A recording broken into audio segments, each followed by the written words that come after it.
بسم الله الرحمن الرحیم.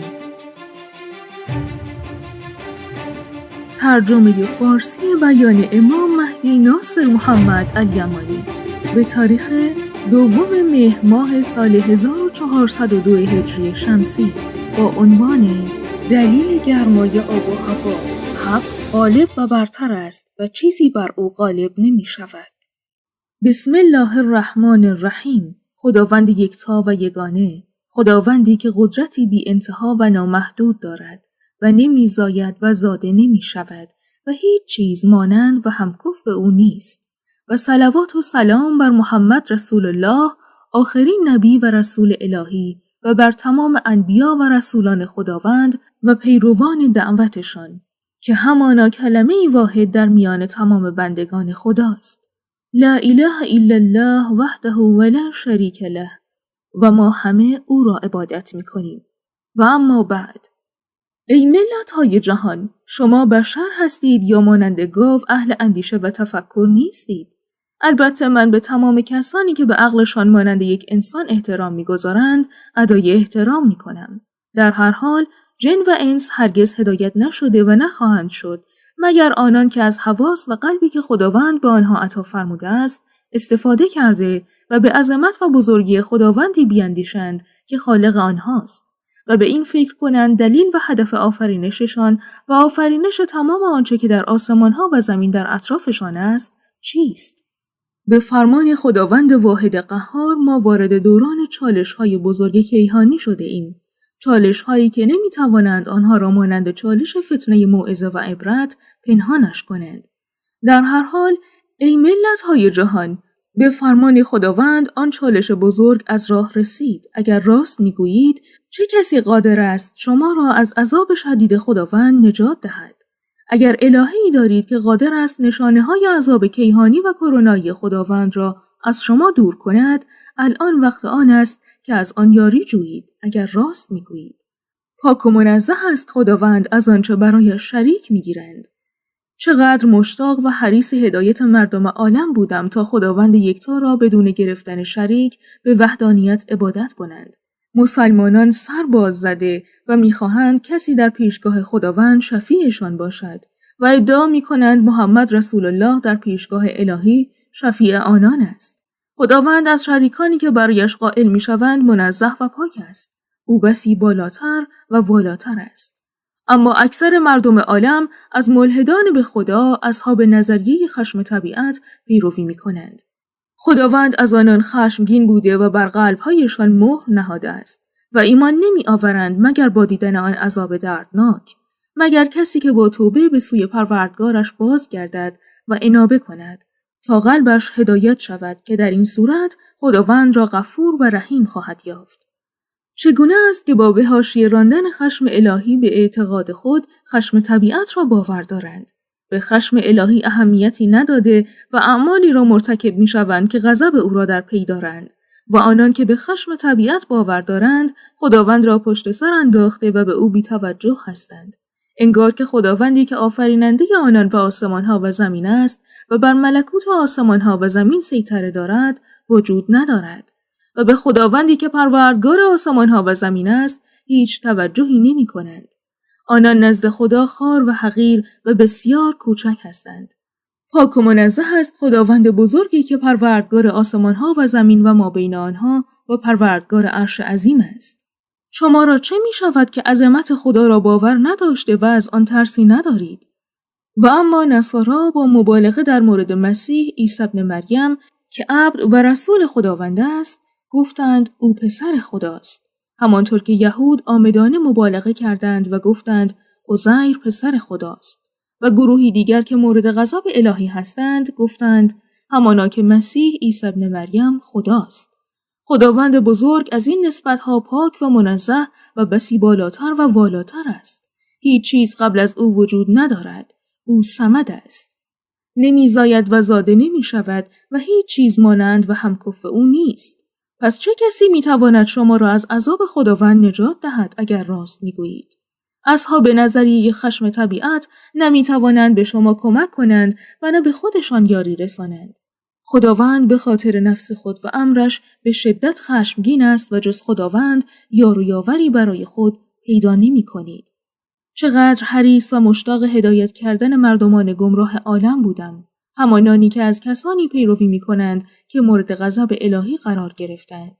چقدر حریص و مشتاق هدایت تمامی گمراهان بودم، ولی از آنجایی که عقلشان را به کار نگرفتند هدایت نشدند.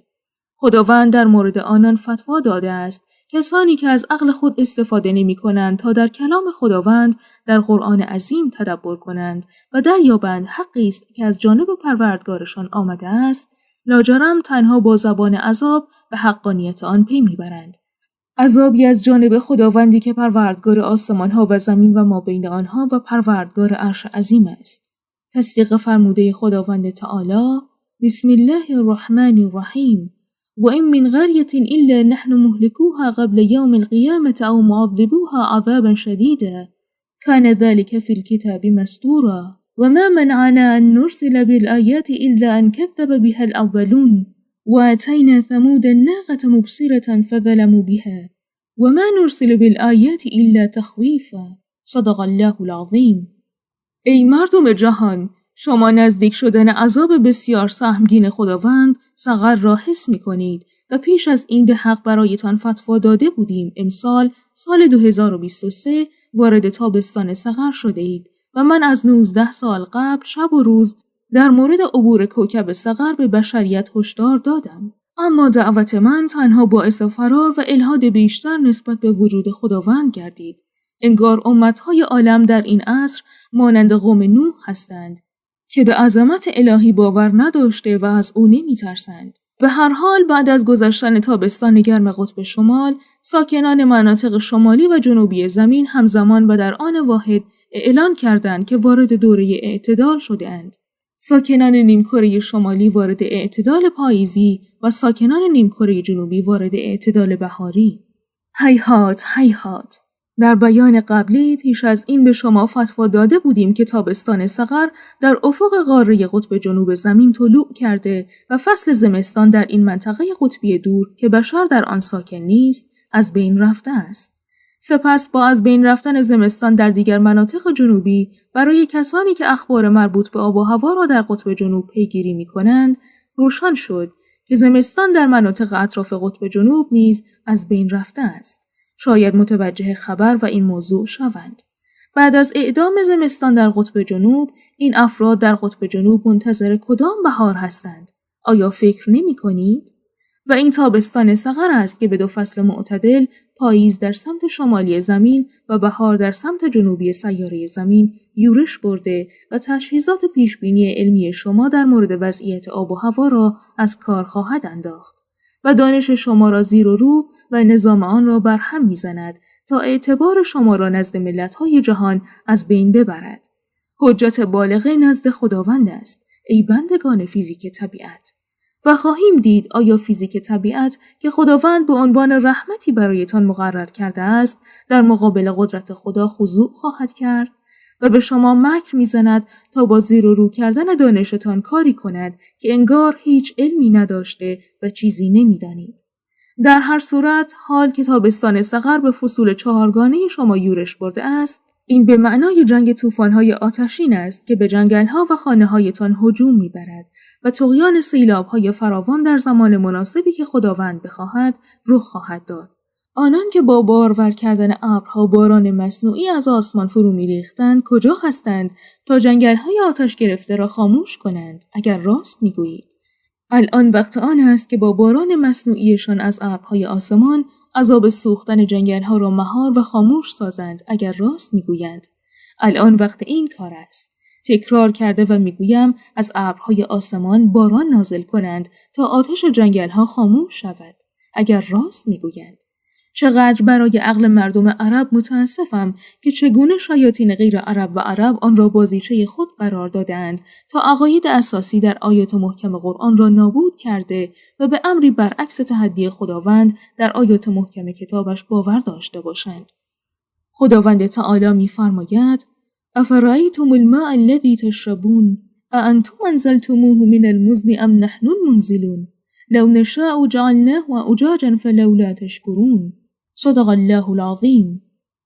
ای عجب از عرب و غیر عرب، به خداوند قسم وقتی به کافران امتهای پیشین در زمان برانگیخته شدن انبیا فکر میکنم، میبینم آنها به معرفت و شناخت خدا نزدیکتر بودند تا امتهایی که در دوران برانگیخته شدن امام مهدی در این جهان ملحد به خداوند بزرگ زندگی میکنند. کافران دوران انبیا اگر با پیروی کورکورانه از پدرانشان به خدا شرک نیاورده بودند، به ایمان نزدیکتر بودند. به جوابی که به رسولان پروردگارشان میدادند توجه کنید.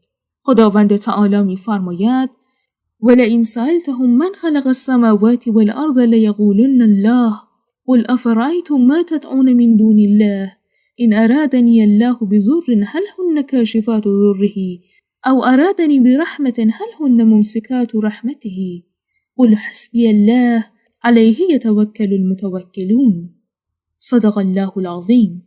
الهه هایی که جای خدا عبادت می کنید بخوانید و از آنها بخواهید تا سختی و پریشانی حاصل از قارعه جنگ کیهانی و کرونایی خدا را از شما دور کنند.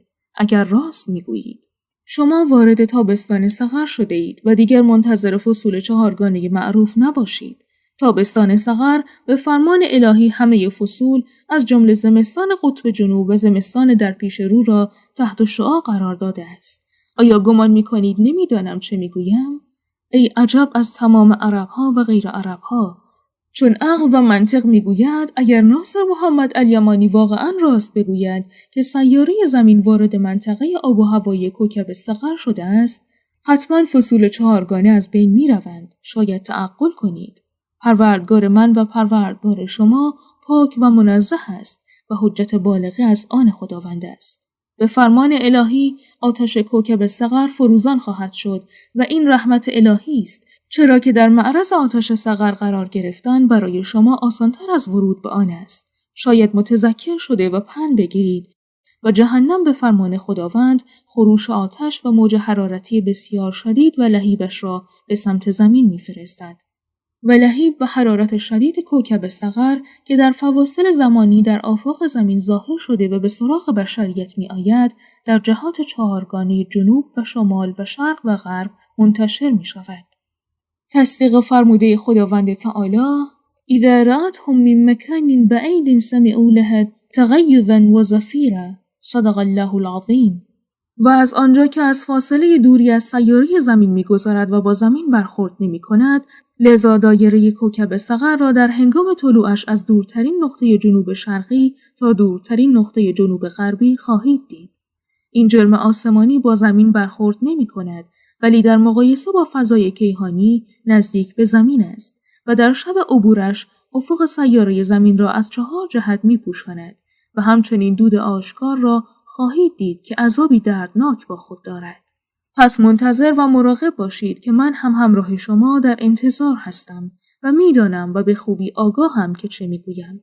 تصدیق فرموده خداوند تعالی: حامیم والکتاب المبین انا انزلناه فی لیلة مبارکة انا كنا منذرین فیها یفرغ كل امر حکیم امرا من عندنا انا كنا مرسلین رحمة من ربک إنه هو السميع العليم رب السماوات والأرض وما بينهما إن كنتم موقنين لا إله إلا هو يحيي ويميت ربكم ورب آبائكم الأولين بل هم في شك يلعبون فارتقب يوم تأتي السماء بدخان مبين يغشى الناس هذا عذاب أليم ربنا اكشف عنا العذاب إنا مؤمنون. صدق الله العظیم. و در هر حال اگر بنابر آمدن ناگهانی کوکب صغر نبود، به شما خبر می‌دادم در چه شبی عبور خواهد کرد، ولی بشریت مانند گاو است و عقلش را به کار نمی‌گیرد و به جای اینکه به درگاه پروردگارشان انابه کنند تا قلبشان را هدایت نماید و در دعوت حق پروردگارشان اندیشه کنند، فکر و عقل و قلب و قدرت شنوایی و بصیرتشان را به تفکر در بیان حق قرآن عظیم نمی‌گمارند و منتظر وقوع عذاب دردناک می‌مانند. این گروه جن و انس مانند گاو هستند، چون نسبت به تمام اسماء الهی ملحد بوده و نسبت به وجود خدا نیز ملحد هستند. چگونه به درگاه او دعا کنند در حالی که منکر وجود خدا و ملحد هستند؟ جایگاه آنان آتش است.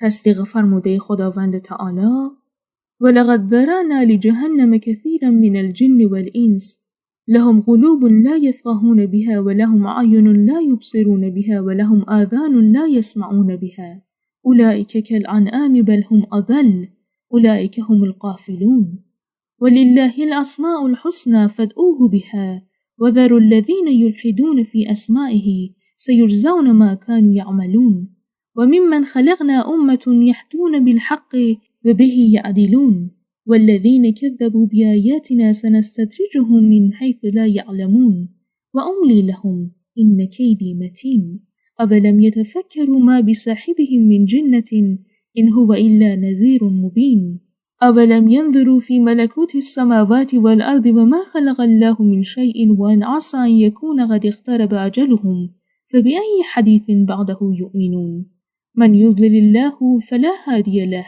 ويذرهم في طغیانهم یعمهون. صدق الله العظیم. چون نشانه های خداوند را در واقعیات به صورت حقیقی می‌بینید، اما غرور شما را به گناه می‌کشاند و رو می‌گردانید. به هر حال به اذن خداوند مسئله را ساده کردیم. 1 به اضافه 1 برابر است با 2 و این شما ساکنان سیاره زمین هستید که به ادعای خودتان با هم وارد فصول معتدل شده اید. در شمال وارد پاییز و در جنوب وارد بهار و همانطور که قبلا به اذن خدا این چالش را پیش کشیدیم، علی رغم میلتان به اذن الهی تابستان گرم صغر فصل پاییز در شمال و فصل بهار در جنوب را در می نوردد و دما از تابستانی که امسال پشت سر گذاشتید بالاتر خواهد بود. و خواهیم دید آیا خداوندی که پروردگار من و شماست بر ملکوت آسمان ها و زمین سیطره دارد یا ملحدان نسبت به خداوند بزرگ بر آن تسلط دارند. سبحان الله العظیم.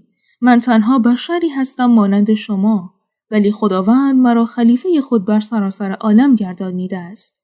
و اگر ناصر محمد الیمانی راست بگوید که خداوند او را به عنوان خلیفه خود بر سراسر عالم برگزیده است، بدانید که پروردگار امرش را به انجام میرساند و اگر دروغ بگویم گناهش بر گردن خودم است و حکم و داوری با خداوندی است که پروردگار من و شماست و زمان داوری نهایی و بدور از هزل و بیهودگی فرا رسیده است. به عربها و غیر عربهایی که آمدانه قصد خاموش کردن نور الهی را دارند میگویم از غیظتان بمیرید. والله تالله و قسم به خداوند بزرگ که خدا نورش را علی رغم میل مجرمان کامل خواهد کرد و کسانی که نسبت به خداوند واحد قهار کافر هستند در میابند عاقبت نیکو از آن کیست. چقدر با بیم دهنده و هشدارها ستیزه کردید. بیان را با یادآوری آیاتی از سوره القمر به پایان میبریم تا خردمندان اگر بخواهند در آن تدبر و تفکر کنند و دریابند خداوند با امتهای پیشین چه کرده است. آیا با اسباب و دلایل کیهانی نابودشان کرده یا آنچه برایشان رخ داد تنها بلایای طبیعی بود؟ پس تفکر و تدبر کنید. آیا خداوند با فرمان الهی آنان را با بلایای طبیعی نابود کرد؟